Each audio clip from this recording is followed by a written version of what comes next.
Apa karakter orang kalau sholat sudah dengan kolbu? Dari awal takbir sampai assalamualaikum, yang dominan nama Allah. Allah, Allah. Begitu aja isinya, Allah Maha Besar. Allah, terus Allah yang terdalam dalam hatinya. Ini khusyuk level 1. Jadi bagi saya, antum faham apa yang dibaca itu belum khusyuk. Itu namanya nerjemah. Kalau gitu orang Arab khusyuk semua dong. Ya, kita khusyuk semua dong. Ya. Ini samping saya ada Buya Asfi, ya, masih muda. Itu baca kitab Pak, nggak perlu lihat, ngerti nerjemahinnya. Santri-santri di pesantren bisa nerjemah. Apakah mereka khusyuk? Enggak. Dulu ada syekh dari Arab datang ke sekolah kita. Pulpennya jatuh. Dia ambil Pak pulpennya, ambil lagi. Khusyuk nggak tuh? Dia faham nggak yang dia baca? Dia faham yang dia baca. Tapi ternyata pemahamannya baru di akalnya, belum sampai ke qalbunya. Qalbu itu kalau sudah tersentuh nama Allah, maka ada beberapa efeknya. Pertama, seperti yang disebutkan dalam surah Al-Anfal, wajilat qulubuhum. Disebut nama Allah, qalbunya bergetar. Ada Pak, getar. Makanya orang mengatakan, murid-muridnya Imam Junaid, kalau Junaid sholat, kami mendengar gemuruh jantungnya. Kedengeran Pak, tapi nggak selalu, ada jantungan lagi ya. Makanya ada orang kalau zikir pingsan Pak. Kenapa dia pingsan?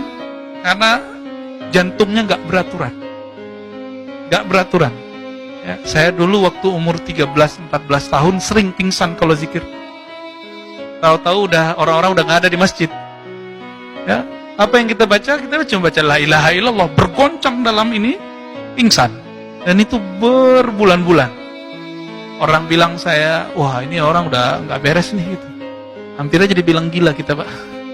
Untung nggak jadi ya, untung waras lagi, untung normal lagi, sampai kuat jantung itu. Itu yang pertama. Yang kedua, kalau tadi jantungnya, sekarang badannya yang bergerak. Dalilnya surat Az-Zumar ayat 23. Dibacakan ayat-ayat Allah, zikrullah taqsya'irru minhu, bergetar. Ya. Bergetar karenanya, karena taqsya'irru ini bisa diartikan juga bergerak karena nama Allah, karena ayat-ayat Allah, karena Al-Qur'an, karena zikrullah. Kulit juludul ladina yakhshawna rabbahum. Kulit orang yang dia takut kepada Allah. Jadi tubuh jasadnya ikut bergetar.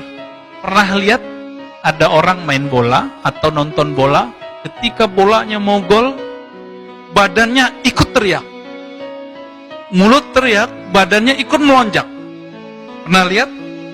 Nah kira-kira begitu Pak.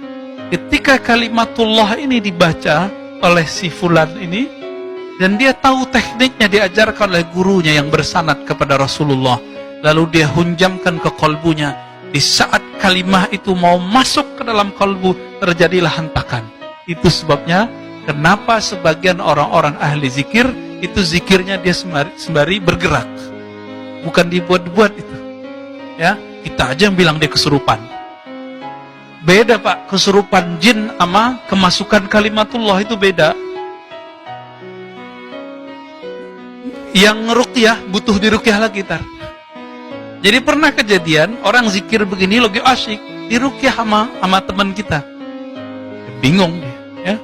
Justru lebih tajam kolbunya orang ini daripada yang meruqyah. Yang meruqyah pakai suudzon, oh ini jin. Tidak akan pernah bersatu di dalam kolbu nama Allah dan jin, gak pernah. Saya pernah menyebutkan di sini bahwa syaitan itu minta izin kepada Allah. Ya Rabb, dia manggil Allah juga, ya Rabb. Jadi syaitan itu bertuhannya ke siapa? Allah juga. Izinkan aku masuk ke dalam jantungnya manusia, ke dalam kolbunya ke manusia, baik yang zahirnya jantung ataupun yang batinnya hati. Apa kata Allah? Enggak bisa, enggak boleh. Tapi aku izinkan kamu masuk melewati jalur pembuluh darah. Itu sebabnya Nabi mengatakan inna syaitan yajri majrad dam. Syaitan itu mengalir di setiap pembuluh darah.